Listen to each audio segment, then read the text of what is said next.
गरीब चंद्र सूरज की आयु लग, जे जीव का रहे शरीर। सतगुरु से भेटा नहीं तो अंत कीर का कीर। जगत गुरु तत्वदर्शी संत रामपाल जी महाराज जी के बोध दिवस व कबीर परमेश्वर जी के निर्वाण दिवस के उपलक्ष्य में 4 दिवसीय 17, 18, 19 और 20 फरवरी 2024 को विशाल भंडारा व संत गरीब दास जी महाराज जी की अमर वाणी का खुला पाठ और साथ ही दहेज मुक्त विवाह व रक्तदान शिविर, साथ ही आध्यात्मिक प्रदर्शनी जैसे कई भव्य कार्यक्रमों का आयोजन किया जा रहा है, जिसमें सर्व मानव समाज सादर आमंत्रित है। स्थान सतलोक आश्रम, धनाना धाम, जिला सोनीपत, हरियाणा। इस पूरे कार्यक्रम का सीधा प्रसारण साधना टीवी पर 20 फरवरी 2024 को सुबह 9:15 बजे से किया जाएगा। ब्रह्मा, विष्णु, महेश ये अजर अमर हैं। महात्मा जी, आप बिल्कुल झूठ बोल रहे हैं।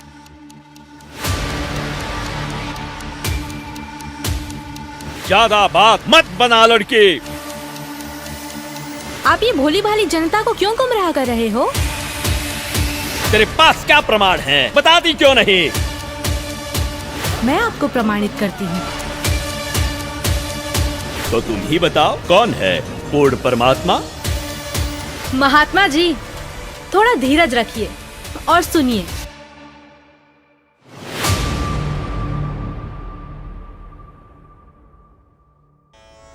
ब्रह्मा, विष्णु, महेश ये अजर अमर हैं। उनकी कभी जन्म या मृत्यु नहीं होती। वही तो सृष्टि के रचनहार हैं। उनका कभी विनाश नहीं होता। वो ही जगत के पालनहार हैं। वास्तव में परमात्मा तो निराकार है। यदि आप अपने जीवन में सुख प्राप्ति चाहते हो तो एकादशी का व्रत कीजिए, श्राद्ध निकालिए। जो श्रद्धालु लोग इस जन्म में दुख भोगते हैं वो उनके पिछले जन्मों के कर्मों का फल है, और पिछले जन्मों के कर्म फल को भगवानों को भी भोगना पड़ता है। तो फिर आम जीव की क्या औकात है? अगर परमात्मा की प्राप्ति चाहते हो तो हमारे साथ बोलिए, हरे राम राम राम हरे हरे, हरे राम राम राम हरे हरे, हरे कृष्णा कृष्णा कृष्णा हरे हरे, हरे कृष्णा कृष्णा कृष्णा हरे हरे। बोलो शेरा वाली माता की राधे राधे राधे राधे राधे राधे राधे राधे। भक्तों, यदि आप में से किसी के भी मन में कोई भी आशंका हो, कोई भी प्रश्न हो तो निसंकोच पूछिएगा। महात्मा जी, आप ये भोली भाली जनता को क्यों गुमराह कर रहे हो? अरे दुष्ट लड़की, तेरा ये बोलने का दुस्साहस कैसे हुआ? तेरे पास क्या आधार है कि मैं जनता को गुमराह करता हूँ? लगता है ये हिंदू विरोधी है। ए चल नीचे बैठ।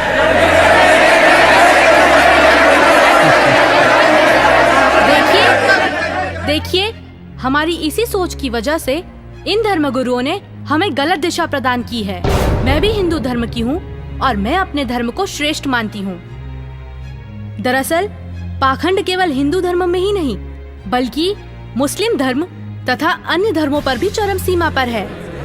लेकिन ये हिंदू धर्म की आड़ में नकली संत अपना मनमाना आचरण करके शास्त्रों के विरुद्ध ज्ञान दे रहे हैं, और यही कारण है कि भक्ति करने वाले भक्त को वो लाभ नहीं मिले जो मीराबाई को मिला है, ध्रुव प्रहलाद को मिला है, नानक जी को मिला है।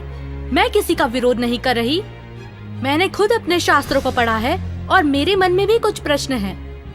लेकिन दुर्भाग्यवश हमारे समाज में अपने धर्म को, अपने शास्त्रों को, अपने परमात्मा को जानने की कोशिश करता है तो उसे आप जैसे भोले श्रद्धालु धर्म विरोधी समझने लगते हैं। पर आज मैं जो आप सभी को सच्चाई बताने जा रही हूँ जो शायद आपने पहले कभी नहीं सुनी होगी।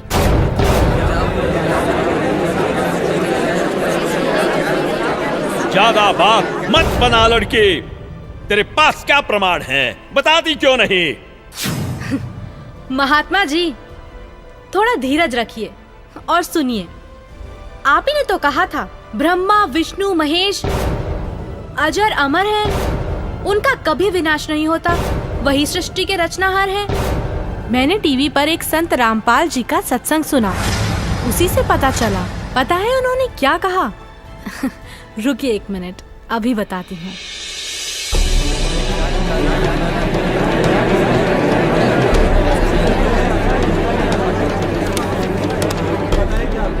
श्रीमद् देवी भागवत पुराण, जिसके तीसरा स्कंद अध्याय 5 पृष्ठ 123 पर लिखा है कि मैं विष्णु, ब्रह्मा तथा शंकर तुम्हारी कृपा से विद्यमान हैं। हमारा तो आविर्भाव, जन्म तथा तिरोभाव मृत्यु होती है।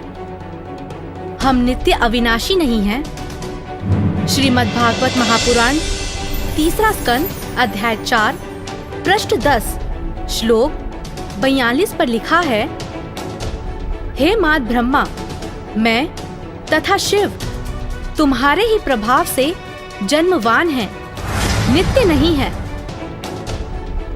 महात्मा जी, थोड़ा धीरज रखिए और सुनिए। और हमारे धर्मगुरु ये आचार्य और शंकराचार्य, ये मंडलेश्वर, ये संत ऋषि, मैं ऋषि, ये आज तक ब्रह्मा विष्णु महेश की उत्पत्ति नहीं बता सके हमने। इनको जरो अमर बतावे, विष्णु जी और शिव जी को। इनका कोई जनक नहीं, इनका कोई माता पिता नहीं। ये खाक पड्डा इन सदग्रंथों को मूर्ख बना रहे थे हमने हजारों वर्षों से। अपना जीवन नाश किया, हमारे सारे पूर्वज भूत बनवा दिए, फिर उनके श्राद्ध निकलवावें, शास्त्र विरुद्ध साधना करवावें और आने वालों को भी नरक में ही ले जाते हैं। अब आपको दिखाते हैं ब्रह्मा विष्णु महेश की उन्हीं की जीवनी में क्या स्थिति है, देखिएगा। श्रीमद् भगवत, श्रीमद् देवी भागवत यानी देवी पुराण, गीता प्रेस गोरखपुर से प्रकाशित।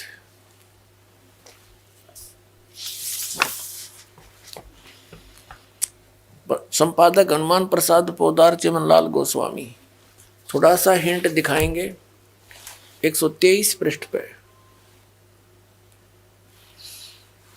तीसरा स्कंद, भगवान विष्णु अपनी माता दुर्गा की, देवी की स्तुति करते हुए कह रहे हैं, तुम शुद्ध स्वरूपा हो, ये सारा संसार तुम ही से उद्भासित हो रहा है। मैं ब्रह्मा और शंकर, हम सभी तुम्हारी कृपा से विद्यमान हैं। हमारा आविर्भाव यानी जन्म और तिरोभाव माने मृत्यु हुआ करता है। हमारा तो जन्म और मृत्यु हुआ करता है। केवल तुम ही नित्य हो, जगत जननी हो, प्रकृति और सनातनी देवी हो।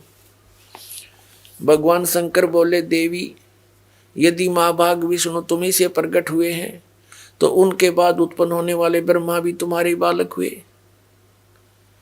फिर मैं तमोगुणी लीला करने वाला शंकर क्या तुम्हारी संतान नहीं हुआ?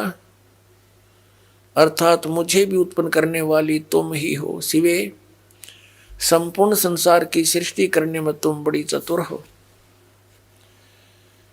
इस संसार की सृष्टि, स्थिति और संहार में तुम्हारे गुण सदा समर्थ हैं।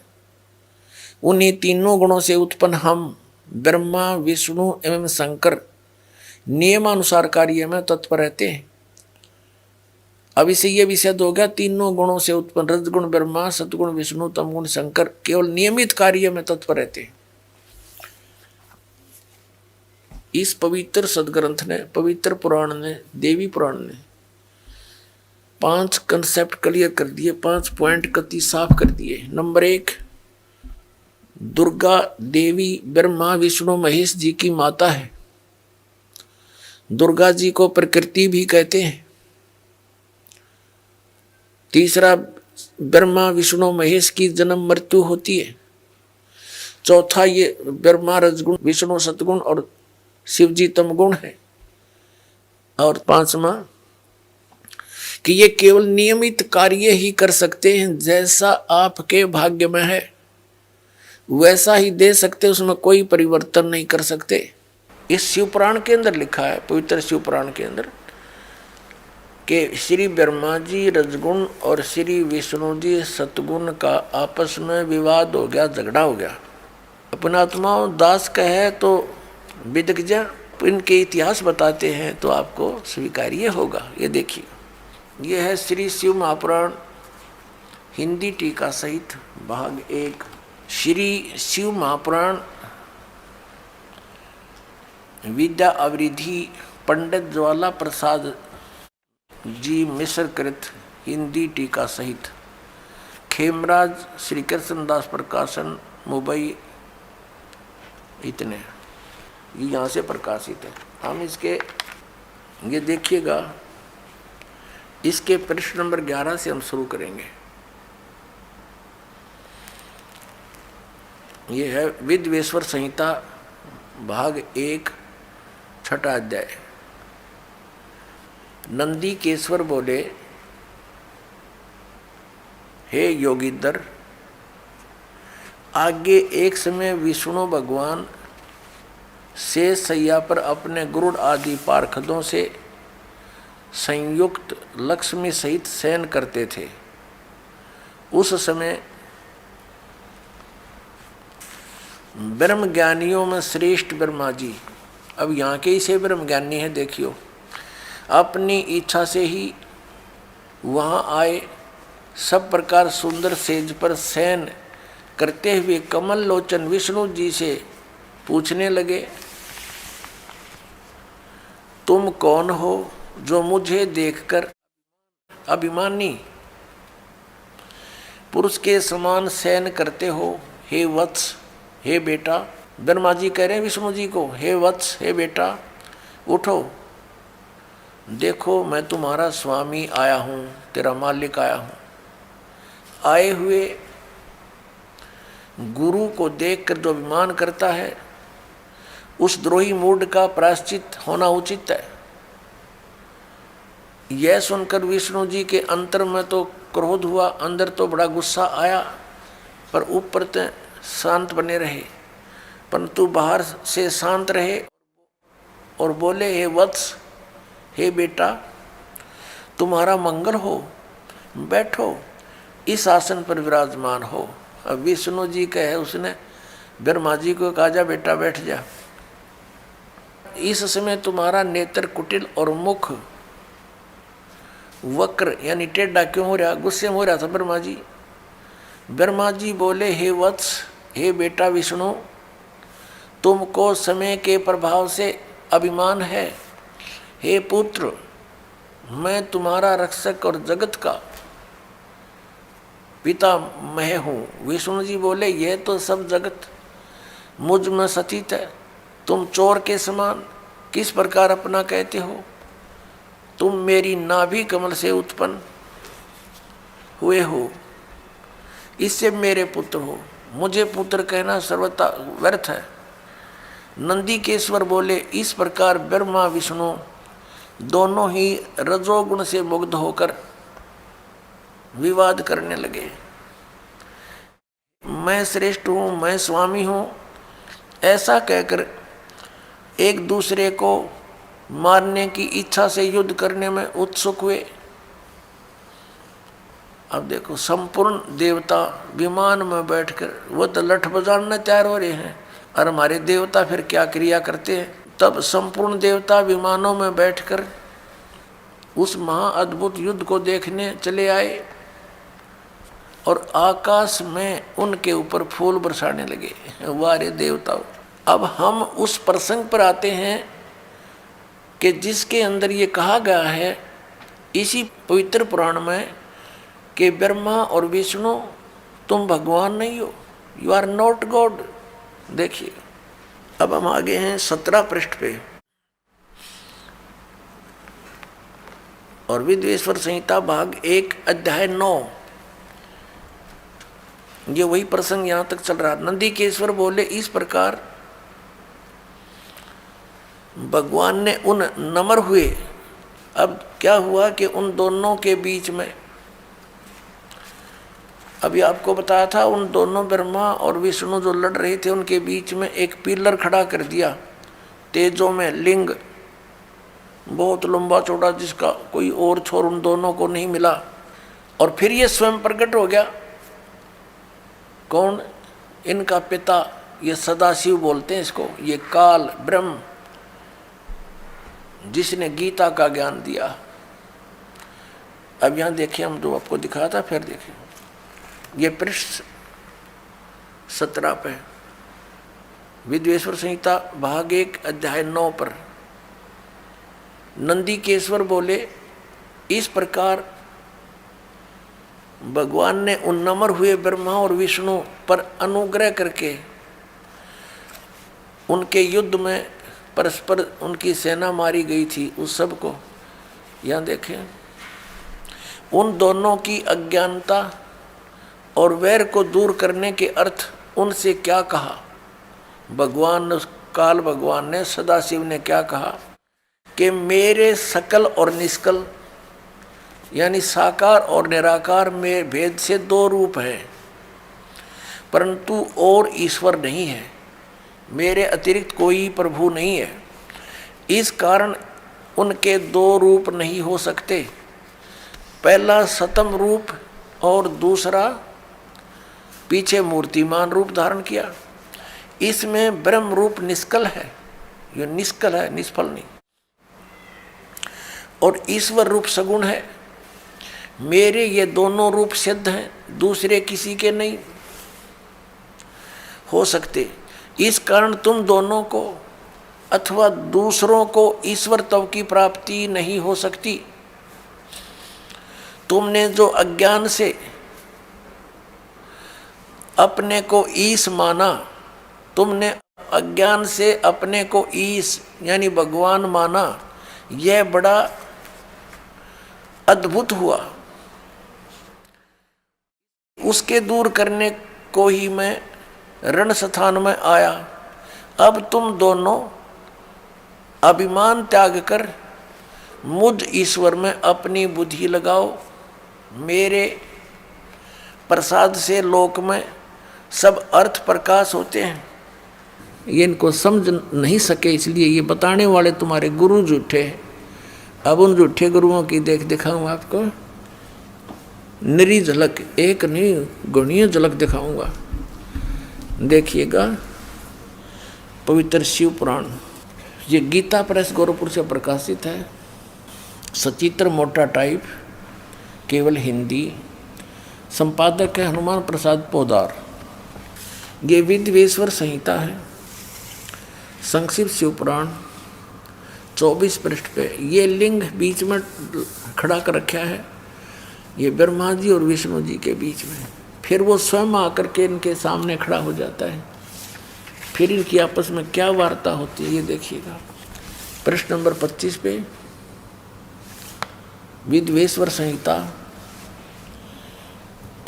ब्रह्मा और विष्णु ने पूछा, प्रभो इस काल से पूछा, सृष्टि आदि 5 कर्तों के लक्षण क्या है, यह हम दोनों को बताइए। भगवान शिव बोले, मेरे कर्तव्यों को समझना अत्यंत गहन है, तथापि मैं कृपा पूर्वक उनके विषय में बता रहा हूँ। ब्रह्मा और विष्णु सृष्टि, पालन और संहार, तिरोभाव और अनुग्रह, ये 5 ही मेरे जगत संबंधी कार्य हैं जो नित्य सद हैं। संसार की रचना जो आरंभ है उसी को सर्ग या सृष्टि कहते हैं। यहाँ क्या कहता है, पुत्रो, ब्रह्मा और विष्णु को कह रहा, पुत्रो तुम दोनों ने तपस्या करके कहता तुमने तपस्या कर ली और मन प्रसन्न होकर दे दिए।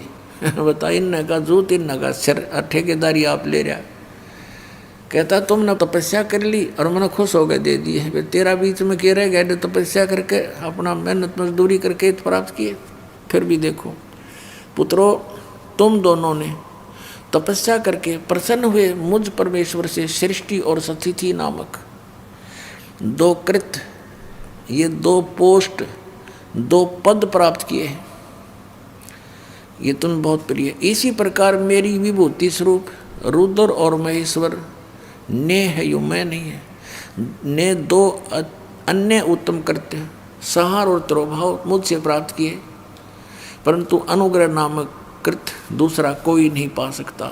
अब देखो, अब क्या हो गए, दो तो ये हो गए ब्रह्मा और विष्णु, इसने सृष्टि और सतीथि नाम के दो जॉब मिल गई, और रुद्र और महेश्वर ये चार हो गए, और पांचवा यू बोलनिया। इतना स्पष्ट हो गया अपना आत्मा। अब ये भी सिद्ध करना पड़ेगा कि वो काल बोल रहा था, ये काल है ब्रह्मा विष्णु महेश का पिता, और दुर्गा इनकी माता, अष्टंगी, आठों भुजाओं में शस्त्र ले रही, इसको अष्टंगी भी कहते हैं। ये देखिएगा, अब इसी पर इस 26 पृष्ठ पर ही अभी आप यहाँ पढ़ रहे थे, और अब यहाँ पढ़ेंगे हम इसी पर। मैंने पूर्व काल में अपने स्वरूपभूत मंत्र का उपदेश किया है, जो ओंकार के रूप में प्रसिद्ध है। वह महामंगलकारी मंत्र है।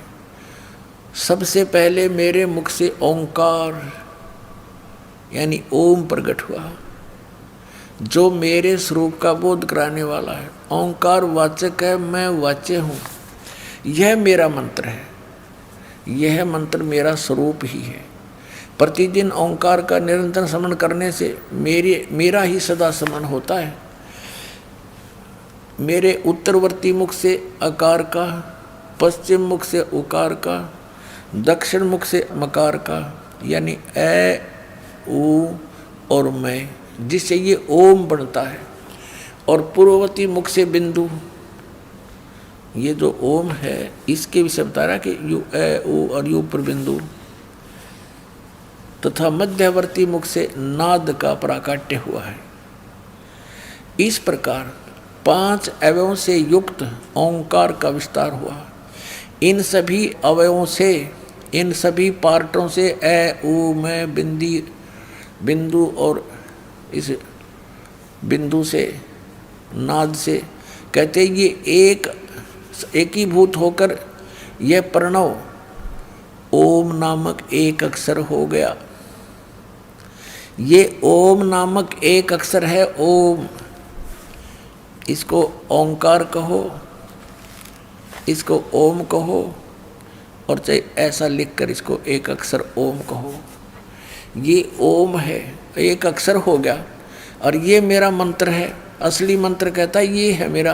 संत रामपाल जी महाराज ने देवी भागवत पुराण, शिव पुराण और शिव महापुराण से स्पष्ट किया कि ब्रह्मा, विष्णु और महेश अजर अमर नहीं हैं, तथा ये भी सिद्ध किया कि ब्रह्मा, विष्णु, महेश ईश नहीं हैं।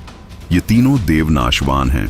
और संत रामपाल जी महाराज ने यह भी सिद्ध किया कि प्रकृति अर्थात शेरावाली उनकी माता है, और सदाशिव अर्थात काल भगवान ब्रह्मा, विष्णु और महेश के पिता हैं। तो बताओ महाराज जी, अब आपके पास क्या जवाब है? आप ही ने तो कहा परमात्मा निराकार है। हाँ, तो गलत क्या कहा? परमात्मा तो निराकार ही है, और यही हमारे वेद शास्त्र कहते हैं। महात्मा जी, आप बिल्कुल झूठ बोल रहे हैं। शास्त्रों में कहीं नहीं लिखा कि परमात्मा निराकार है। शास्त्रों में क्या लिखा है ये मैं आपको बताती हूँ, जो कि मुझे संत जी के प्रवचनों द्वारा पता चला। वेद के साकार है, निराकार है, मनुष्य सदृश है। वो परमात्मा कहते हैं कि तुमने ये महर्षि दिखाई दे हैं, गुरु ब्राह्मण दिखाई देते हैं, ये मंडलेश्वर, इनका मोतिया बंद हो रहा है। इन्हें अपने सदग्रंथों में लिखी हुई सच्चाई का नहीं पता, और फिर निराकार कहते।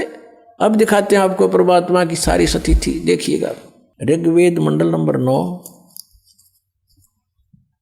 और सूक्त 82,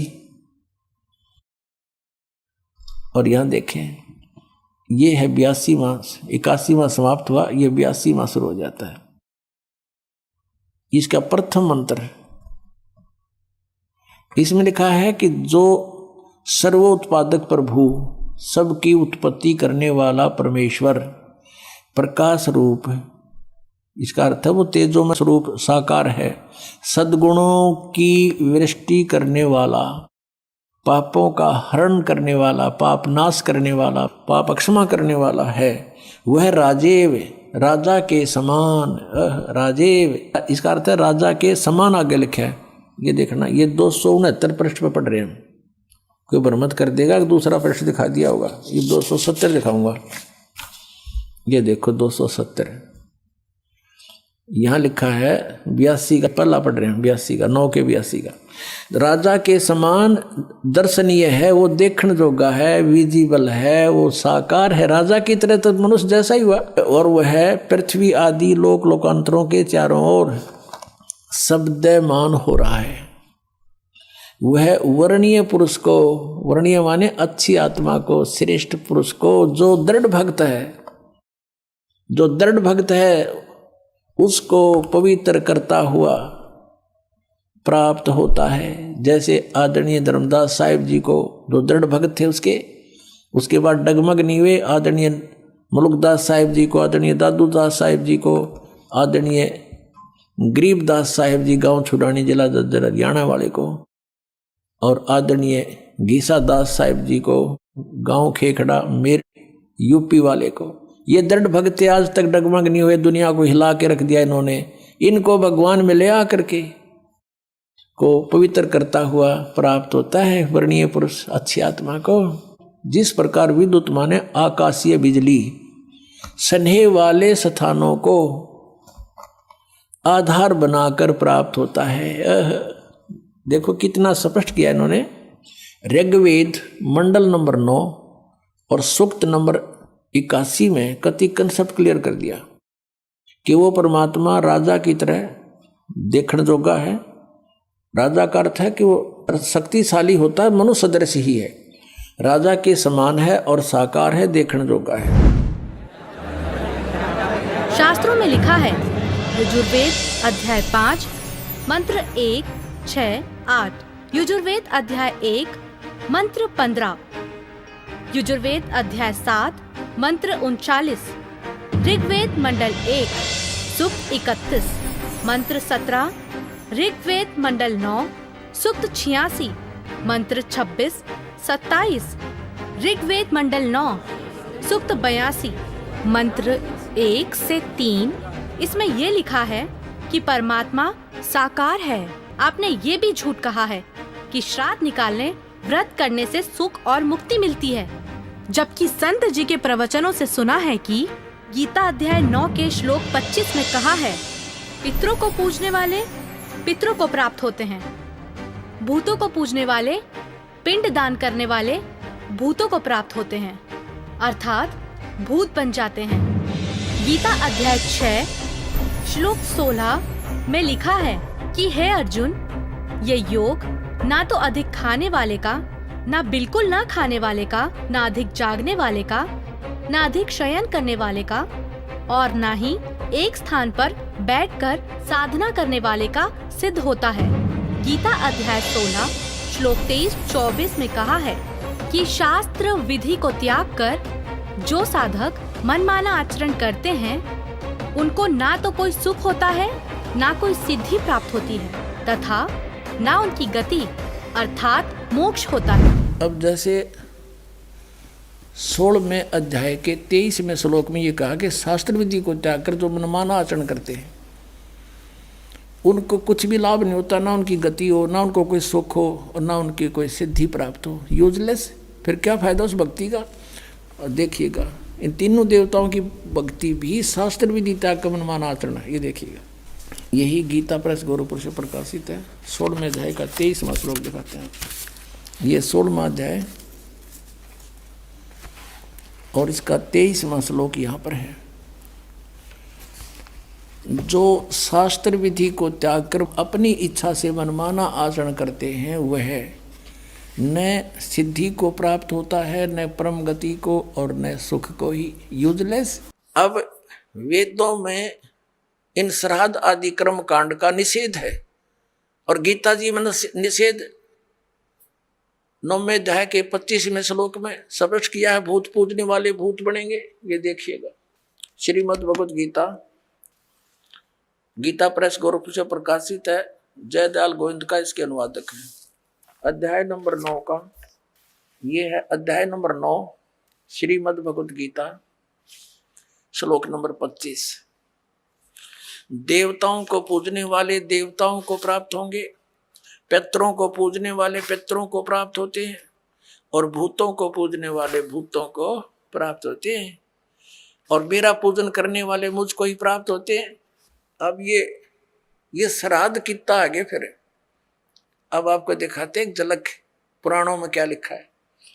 एक मार्कंडेय पुराण है, मार्कंडेय पुराण, ये गीता प्रेस गोरखपुर से प्रकाशित है। गीता प्रेस गोरखपुर से प्रकाशित है। ये गीता प्रेस गोरखपुर से प्रकाशित है। ये 242 पृष्ठ पे संक्षिप्त मार्कंडेय पुराण, रोच्य मुनि की उत्पत्ति कथा। मार्कंडेय जी कहते हैं कि ब्राह्मण, पूर्व काल की बात है, प्रजापति रुचि ममता और अहंकार से रहित इस पृथ्वी पर विचरते थे। उन्हें किसी से भय नहीं था, वे बहुत कम सोते थे। उन्होंने न तो अग्नि की स्थापना की थी, न अपने लिए घर ही बना रखा था। वे एक बार भोजन करते और बिना आश्रम के ही रहते थे। उन्हें सब प्रकार की आसक्तियों से रहित एवं मुनिवर्ती में देख उनके पितरों ने उनसे कहा, ये देखिए ये चारों आगे भूत बन रहे, ये देखो, ये रुचि ऋषि है, ये इनके पहले बने हुए वो पंडित जी सारे भूत पूज का भूत बन गए। अब ये दिख गए इसने सारे इकट्ठे। पितर बोले, बेटा विवाह स्वर्ग और अपवर्ग का हेतु होने के कारण एक पुण्यमय कार्य है। ये तो इन पितरों के वचन हैं, ये तो पितरों के वचन है जो अपनी सलाह दे रहे हैं। अब देखना, उसे तुमने क्यों नहीं किया? ग्रस्त पुरुष समस्त देवताओं, पितरों, ऋषियों और अतिथियों की पूजा करके पुण्यमय लोकों को प्राप्त करता है। वह सभा के उच्चारण से देवताओं को, शब्द से पितरों को तथा अन्नदान, बलि, वैष्णदेव आदि से भूत आदि प्राणियों एवं अतिथियों को उनका भाग समर्पित करता है। बेटा, हम ऐसा मानते हैं कि गृहस्थ आश्रम को स्वीकार न करने पर तुम्हें इस जीवन में कलेश पर कलेश उठाना पड़ेगा तथा मृत्यु के बाद और दूसरे जन्म में भी कलेश ही भोगना पड़ेगा। रुचि ने कहा, पितरगण, परिग्रह मात्र ही अत्यंत दुख एवं पाप का कारण होता है तथा उसे मनुष्य की अधोगति होती है, उससे मनुष्य की अधोगति होती है। यही सोचकर मैंने पहले क्षत्रिय संग्रह नहीं किया। अब यहां देखो, पितर बोले, बेटा जितेंद्रिय होकर आत्मा का प्रक्षालन करना उचित है, किंतु तुम जिस मार्ग पर चल रहे हो वह मोक्ष मार्ग है। बता, इसने तो घटिया मान रहे मोक्ष मार्ग ने कि तुम जो कर्म कर रहे हो जिस मार्ग पर चले तो मोक्ष मार्ग है। हरि हम बतावांगे पितृवृंद का मार्ग। देखिए, रुचि ने पूछा, पितामहो, वेद में कर्म मार्ग को अविद्या कहा गया है। जो तुम सलाह दे रहे हो वो कर्म कांड, श्राद्ध श्रूद निकालना, पितृ पूजना, वो तो मूर्खों की विद्या, अविद्या का है, मूर्खों का सलाह कही है। फिर क्यों आप लोग मुझे उस मार्ग में लगाते हैं? पितर भी कहते हैं, पितर बोले, यह सत्य है कि कर्म को अविद्या ही कहा गया है, इसमें तनिक भी मिथ्या नहीं। फिर थारा सर बच गया, फिर क्या रह गया? बता भाई, ये हमारे पुराणों में लिखा है। अब इस बात को पितर भी मानते हैं। आप जो साधना करें तो मोक्ष मार्ग है, और आप फिर उसको सलाह दे रहे हैं भूत पूज, श्राद्ध निकाल, ब्याह करवा, अरे यो नरक मार्ग है। और आप भी मानते हैं कि आप जो मार्ग अपना रहे हो तो मोक्ष मार्ग है। और रुचि कहता है वेद के अंदर तो इसको अविद्या, मूर्खों की साधना बताइए, तो पितर भूत पूजना, श्राद्ध निकालना, और पितर स्वीकार भी कर रहे हैं, कहा ऐसा ही है, इसमें कोई मिथ्या नहीं। फिर ये बकवाद गढ़ रखी, अगर ऐसा कर लो, पितर ऐसा कर देते हैं, पितर पुत्र दे देते हैं, टट्टू दे देते हैं, अपा भूखे मरे। बतावे हम मूर्ख बना रहे क्या? अरे क्या चल क्या रहा है इस लड़की का? अरे कोई तो रोको उसे। महात्मा जी, थोड़ा धीरज रखिए और सुनिए। संत रामपाल जी ने अभी तक प्रमाण सहित यह साबित कर दिया है कि ब्रह्मा विष्णु महेश अजर अमर नहीं है। परमात्मा निराकार नहीं बल्कि निराकार है, यानी मनुष्य की तरह साकार है। वहीं संत रामपाल जी महाराज ने यह भी साबित किया कि श्राद्ध करना गलत है। अब जानते हैं कि हमारे धर्म गुरु जो मंत्र जाप देते हैं, क्या उनसे सुख प्राप्त हो सकता है? अगर परमात्मा की प्राप्ति चाहते हो तो हमारे साथ बोलिए, हरे राम राम राम हरे हरे, हरे कृष्णा कृष्णा कृष्णा हरे हरे। बोलो शेरा वाली माता की राधे राधे राधे राधे। गीता जी में है कोई मंत्र ऐसा? पवित्र हिंदू धर्म में जितने भी पुण्यात्मा हैं अब गीता जी को सिरोधार्य मानते हैं और नाम जपते हैं, हरे राम हरे कृष्ण राधे राधे श्याम मिला दे, ओम नमः शिवाय, ओम भागवते वासुदेव नमः, एवं नमः। ये पता नहीं कितने मंत्र बना रखे। गीता जी में है कोई मंत्र ऐसा? गीता जी में फाइनल फैसला कर रखे है। गीता जी अध्याय नंबर 8 के श्लोक नंबर 13 में कहा कि ओम इति एक अक्षरम ब्रह्म व्यवहारण माम अनुसमरण ये प्रयाति तदंदेहम सयाति परमाम गति। मुझ ब्रह्म का, माम ब्रह्म, मुझ ब्रह्म का केवल ओम इति एक अक्षरम, ये ओम एक अक्षर है, नथिंग एल्स, और कुछ नहीं। श्रीमद् भगवत गीता जयदयाल गोविंद का इसके अनुवादक हैं। अध्याय नंबर 8 के श्लोक नंबर 13 हम आपको दिखाते हैं। ये क्या बताता है 13वें श्लोक में? ओम इति एकाक्षरम ब्रह्म व्यवहारण माम अनुसमरण ये प्रयाति तजंदेहम स याति परमाम गतिम।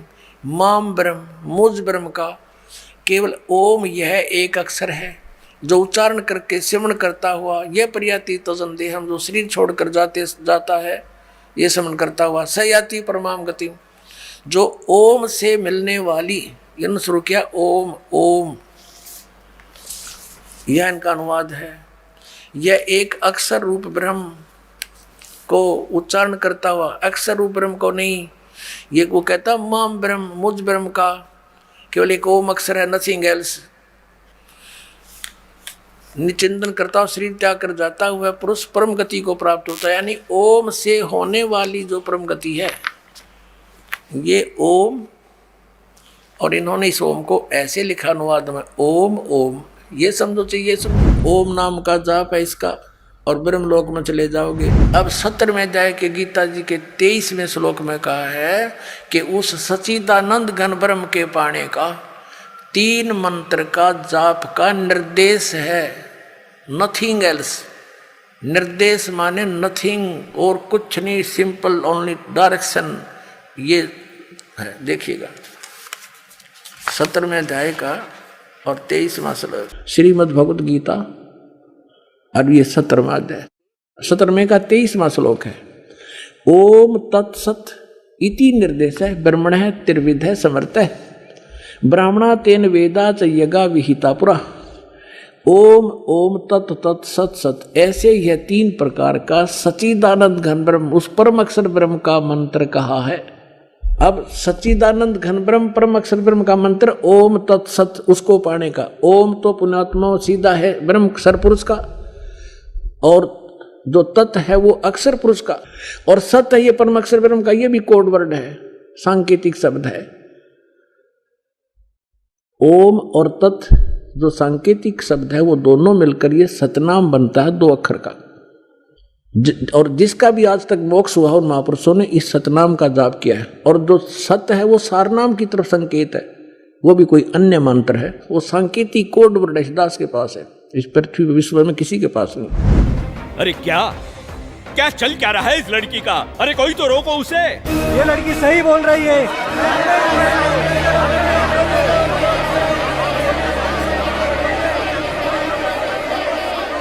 और हद तो तब हो गई बाबा जी जब आपने कहा परमात्मा पाप नहीं काटते, कर्म का भोग तो भोगना ही पड़ता है, चाहे कितनी ही भक्ति कर लो, सब झूठ है, सब। आपको पता है हमारे शास्त्र क्या प्रमाणित करते हैं? मैं बताती हूँ, जो कि मुझे संत जी के प्रवचनों द्वारा पता चला है।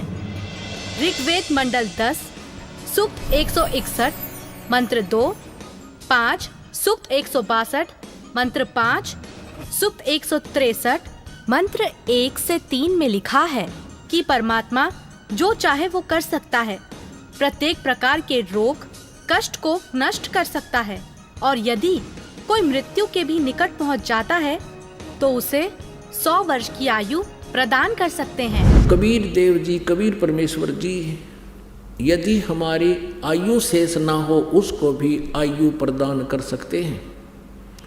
और इस दास के इस आध्यात्मिक जीवन काल में एक नहीं हजारों की संख्या में ऐसे उदाहरण है यहाँ इस संगत के अंदर, जिन्होंने सच्चे दिल से भगवान की नियमित मर्यादा में रहकर साधना की है, उनकी कह करके आयु बढ़ा रखी है पुण्यात्माओं। और यही वेद प्रमाण देते हैं कि पूर्ण परमात्मा अपने साधक की आयु को भी बढ़ा देता है। अब थोड़ा सा प्रमाण वेद दिखाते हैं आपको। अब देखिएगा ऋग्वेद भाषा भाष्य द्वितीय भाग, ये किसने अनुवाद किया है, कहाँ से छपा है? प्रकाशक हैं पंडिता राकेश रानी,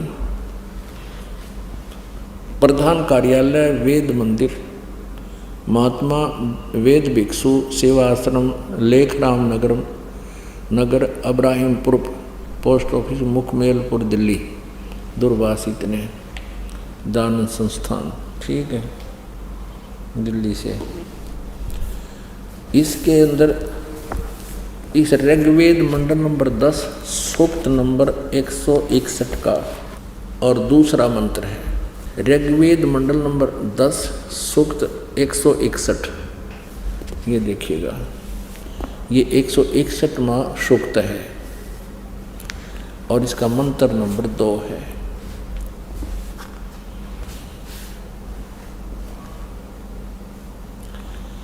यदि किसी रोगी की जीवन शक्ति समाप्त हो, यदि वह सीमा से भी परे हो गया है, यदि वह मृत्यु के सन्निकट चला गया है, तो भी उसे मैं भारी कष्टप्रद रोग के पंजे से मुक्त कराऊं तथा उसे 7 वर्ष के जीवन हेतु 100 वर्ष के जीवन हेतु सत सरदाए, यानी 7 माने 100, शरद माने सर्दी ऋतु, नौकाग्रहण इसने 40 दिवाली खा रखी है। ऐसे ये यानी 7 वर्ष के जीवन हेतु बल संपन्न करूं। भावार्थ, यदि रोगी की जीवन शक्ति समाप्त हो, यानी जीवन खत्म हो रही है और उसका रोग सीमा को पार कर गया है, तब भी परमात्मा उसे इस कष्टप्रद रोग से मुक्त कर 7 वर्ष यानी 100 वर्ष का जीवन दे सकता है। अब दिखाते हैं आपने वेद में क्या लिखा है। अब यजुर्वेद, इसका अनुवाद करता भी महर्षि दयानंद है। देख कमाल की बात है।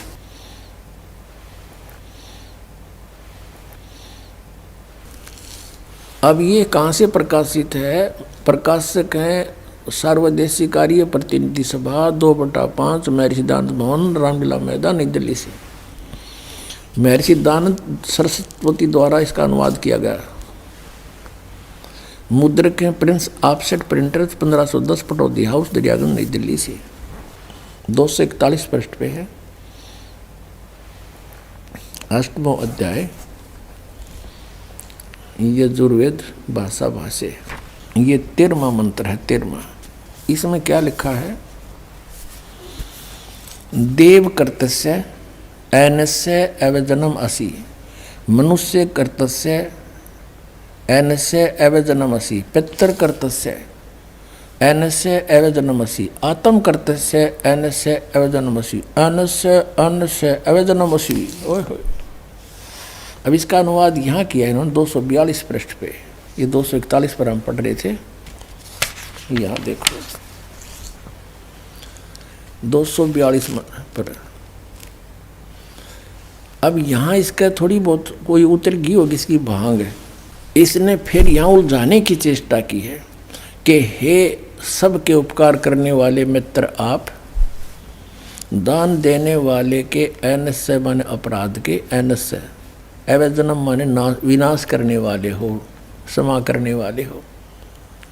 अब यहाँ मित्र लिख दिया। अब पढ़ने वाला ने सोचा चलो ये तो मित्र मित्र के बारे में कि तो भगवान का जिक्र है, नहीं छोड़ दिया इसने। अब इसी के कर कमलों से लिखा हुआ और दिखाते हैं सत्यार प्रकाश में। ये देखिएगा, ये सत्यार प्रकाश वही वेद अब बाद में दिखाएंगे थोड़ा आपको पुनः। और ये कहाँ से प्रकाशित है? वैदिक यति मंडल वही है। और ये दान मठ गोहाना मार्ग से प्रिंटेड है, आचार्य प्रिंटिंग प्रेस रोहतक से, दान मठ गोहाना मार्ग रोहतक से। इसके प्रथम समोल्लास में और पृष्ठ नंबर 18 पे ये नीचे क्या कहता है कि जो सबसे स्नेह करे, सबको प्रीति करने योग्य है, वह परमेश्वर सबका सच्चा मित्र है। इससे परमेश्वर का नाम मित्र है। तो वहाँ मित्र की जगह हम परमेश्वर कहेंगे। बिल्कुल यहाँ है ही परमेश्वर की महिमा, वेद कोई मित्रा की थोड़ी है। अब पढ़ेंगे, देखो अब हम यजुर्वेद पर आ गए हैं। सत्यार प्रकाश रख दिया है।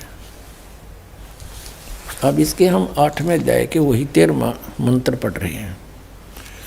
हे सबके उपकार करने वाले मित्र यानी परमेश्वर आप, देव कर्तस्य दान देने वाले के, ऐनस्य माने अपराध के, पाप के, ऐनस्य माने अपराध कहो चाहे पाप को, इसी के शब्दों में ऐनस्य माने पाप के, दूर करने वाले हो, नाश करने वाले हो, छुड़वाने वाले हो, क्षमा करने वाले हो, कुछ भी बोलो इन शब्दों को। ऐनस्य माने पाप के, ऐनस्य माने अपराध कहो चाहे पाप को, नाश करने वाले हो, दान देने वाले के। और मनुष्य कर्तस्य साधारण मनुष्य के किए हुए, ऐनस्य माने अपराध यानी पाप के विनाश करने वाले हो। और पितृ कर्तस्य पिता के किए हुए, ऐनस्य माने विरोधाचरण के, नहीं पाप के लिखना चाहिए इसने। अच्छी तरह हरने वाले हो यानी दूर करने वाले हो, अपने किए हुए पाप के दूर करने वाले हो। ऐनस्य ऐनस्य अधर्म के अधर्म यानी पाप के पाप, घोर पाप के नाश करने हारे हो। विद्वान यानी जानता हुआ मैं जो कुछ भी अधर्म आचरण किया करता हूँ वह करूँ, अनजान में जो कुछ भी किया करता हूँ वह करूँ, उस सब ऐनस्य माने पाप के दूर करने वाले हो। युद्ध परमात्मा के तनु का है वेद ज्ञान दाता कि वो परम अक्षर ब्रह्म है, वो घोर पाप का भी नाश कर देता है, घोर पाप के। और जो कुछ भी करता हूँ या करूँ उसको भी पाप नाश कर देता है। और ये कहते हैं पाप नाश भगवान नहीं कर सकता। तो अब क्या सिद्ध हुआ कि वेद ज्ञान सच्चा है, इसको सभी मानते हैं और वेदों में परमात्मा की महिमा है। और महात्मा जी आपको तो ये भी नहीं पता पूर्ण परमात्मा कौन है। अच्छा लड़की, तो तुम ही बताओ कौन है पूर्ण परमात्मा? पूर्ण परमात्मा वो है जिसने सृष्टि की रचना की है। उस परमेश्वर का नाम है कबीर। मैं आपको प्रमाणित करती हूँ, जो कि मुझे संत जी के प्रवचनों द्वारा पता चला है। वो परमात्मा नर आकार है, मनुष्य सदृश्य है, वो सह शरीर है, उसका नाम कबीर है। और ऊपर सतलोक में रहता है, वहां भी मनुष्य सदृश्य है, राजा के समान मुकुट धारण करता है वो परमात्मा। अभी सभी पवित्र धर्मों के पवित्र सदग्रंथों से प्रमाणित किया जाएगा। ये देखिएगा यजुर्वेद, प्रकाशक हैं सार्वदेशिक आर्य प्रतिनिधि सभा, 2/5 महर्षि दानंद भवन, रामलीला मैदान, नई दिल्ली से। ये यहाँ से छपा है। मुद्रक है Prince offset printers, 1510 Pataudi house, Daryaganj, नई दिल्ली से। इस 5वें अध्याय का 32वां श्लोक आपको दिखाते हैं। ये है 5वां अध्याय, 5वां, और ये यजुर्वेद, ये 32वां अध्याय श्लोक है, मंत्र है। यहाँ लिख रखा उसी गसी कबीर अंगारी असी।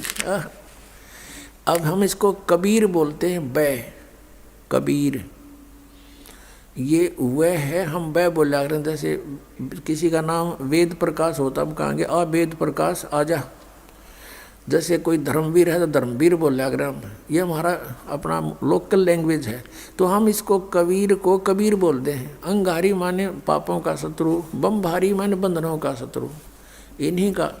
फिर है सवर ज्योति रित धामा आसी। ये देखो, हे जगदीश्वर, जिस कारण आप कांतिमान हैं। अंगारी माने छोटे चलन के जीवों, छोटे चलन वाले जीवों के शत्रु नहीं। ये तो बकवाद कर रखी, अनुवाद ठीक नहीं किया। अंग अरि माने शत्रु, अरि इसको संधि छेद करें, अंग अरि, अग माने अंग माने पाप होता है, पाप का शत्रु। और इब इसने क्या कर दिया, इसका अर्थ इब यूँ कर दिया, संधि छेद करते समय इसको ऐसे कर दिया। और हम इसको अगर, जैसे ये यजुर्वेद है, यही इसका इन्हीं से सेट होगा ये मामला। अब ये 36वां अध्याय यजुर्वेद का दानंद द्वारा अनुवाद है इसका। इसके प्रथम मंत्र में लिखा है रचम वाचम परपधे मनो यजु परपधे। ये यजु शब्द है ना ओनली, और यहाँ अनुवाद किया इसने इसका। इसमें यजु का अर्थ यजुर्वेद लिख दिया, बिल्कुल सही किया। अब ये यजु है, यहाँ लिखना पड़ेगा कि ये यजुर्वेद के विषय में है। ये पूरा अब बना इसका अर्थ यजुर्वेद। तो यहाँ ये देखो कवि है, इन्होंने यहाँ कवि कर दिया इस 5वें अध्याय का।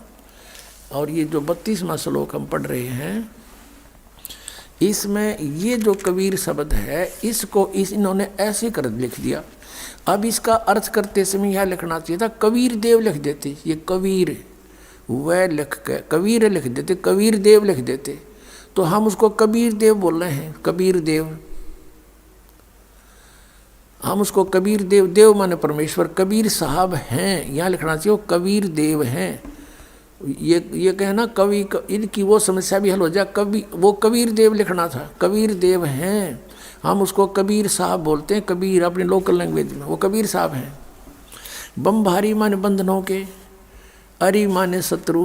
ये तारा दिए जिसकी बकवास है विस्तार तेरा। अरि माने शत्रु, बंधनों के शत्रु, बस ये छोड़ दो। यानी बंधन के शत्रु, अरि माने शत्रु, बम्ब माने बंधन, बंधनों के शत्रु बंदी छोड़ हैं कौन, वो कबीर हैं, कबीर देव हैं। और अंगारी माने पाप नाशक, ये गलत अनुवाद किया इसने। और फिर कौन है वो, रित धामासी, रित धामा, सतधाम युक्त, सतलोक युक्त। हम सतधाम कहें, उन्हें सतधाम, सतलोक कह देते हैं। लोक कहो धाम कहो एक ही बात है। सतलोक युक्त यानी रित धामा, यानी वो सतलोक वाले हैं, सतलोक में रहते हैं। और सवर ज्योति, स्वयं प्रकाशित, सवर ज्योति इन अड़ंगा कर रखा है, अंतरिक्ष को प्रकाश करने वाले। सवर ज्योति का अर्थ है स्वयं प्रकाशित, तेजो में शरीर युक्त परमात्मा है। देखिएगा ऋग्वेद मंडल नंबर 9 सूक्त 82 का। अब 2 पढ़ते हैं। वो परमात्मा किस उद्देश्य से आता है, हे परमात्मन, उपदेश करने की इच्छा से आप महापुरुषों को प्राप्त होते हो, अच्छी आत्माओं को, महान आत्माओं को प्राप्त होते हो। और आप अत्यंत गतिशील पदार्थ के समान हमारे आध्यात्मिक यज्ञों को प्राप्त होते हो। यानी अत्यंत गतिशील पदार्थ के समान, यानी जैसे बिजली चलती है, बिजली जैसी गति से आप, और उपदेश करने के लिए आते हो यहाँ पर, सच्चा ज्ञान देने के लिए। आप कबीर देव हैं, आप कबीर देव, यह लिखना था सर्वज्ञ लिख दिया, आप यहाँ लिखना था आप कबीर देव हैं, हम उसको कबीर साहब कहते हैं, आप कबीर साहब हैं, शुद्ध स्वरूप है। अब जैसे ये अभी आपको दिखा था जहाँ यजु लिखा हो तो यजुर्वेद लिखना पड़ेगा वहाँ पर, वो इन्होंने किया भी है। महर्षि दानंद ने यजुर्वेद के 36वें अध्याय के प्रथम मंत्र में यजु का अर्थ यजुर्वेद किया है, तो यहाँ लिखना था वो कबीर देव है, वो शुद्ध स्वरूप है।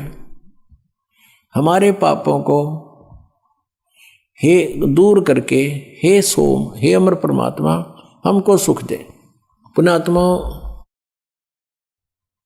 वेद पढ़े पर भेद न जाने, ये बात से पुराण 18।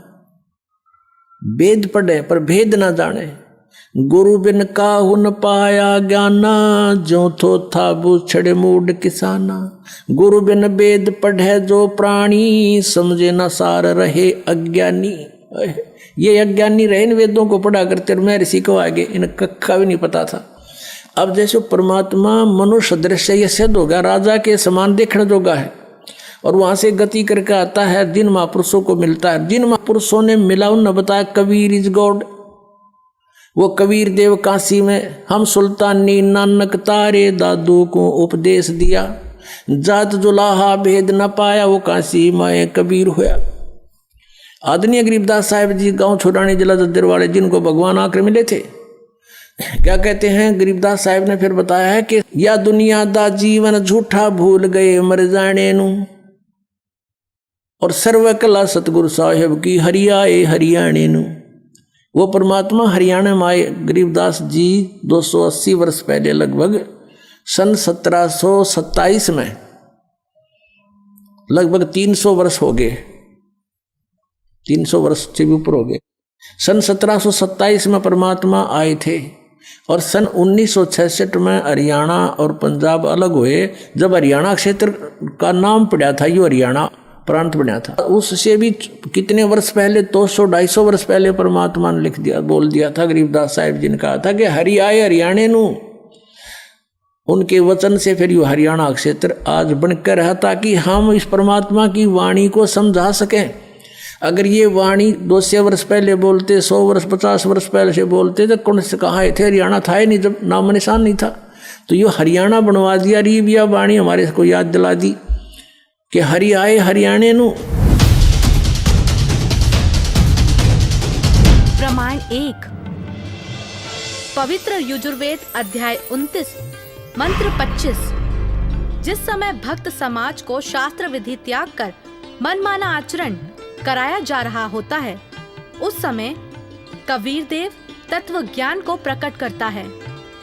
प्रमाण 2, पवित्र सामवेद संख्या 359 अध्याय नंबर 4 के खंड नंबर 25 का श्लोक नंबर 8, जो कबीर देव तत्व ज्ञान लेकर संसार में आता है, वह सर्वशक्तिमान है तथा काल के कर्म रूपी किले को तोड़ने वाला है, सर्व सुखदाता है तथा सर्व के पूजा करने योग्य है। ऋग्वेद मंडल 9 सूक्त 86 मंत्र 17। ऋग्वेद मंडल 9 सूक्त 86 मंत्र 18। ऋग्वेद मंडल 9 सूक्त 86 मंत्र 19। ऋग्वेद मंडल 9 सूक्त 86 मंत्र 20। अथर्ववेद कांड नंबर 4 अनुवाक नंबर 1 मंत्र नंबर 7। मुस्लिम धर्म के पवित्र शास्त्र कुरान शरीफ सूरत फुरकानी 25 आयत 52 से 59 में लिखा है कि कबीर परमात्मा ने 6 दिन में सृष्टि की रचना की तथा 7वें दिन तख्त पर जा विराजा, जिससे परमात्मा साकार सिद्ध होता है। राग तिलंग महला 1 पंजाबी गुरु ग्रंथ साहिब पृष्ठ नंबर 721। बाइबल में भी लिखा है, सृष्टि की रचना परमात्मा ने की, जिनका नाम है कबीर।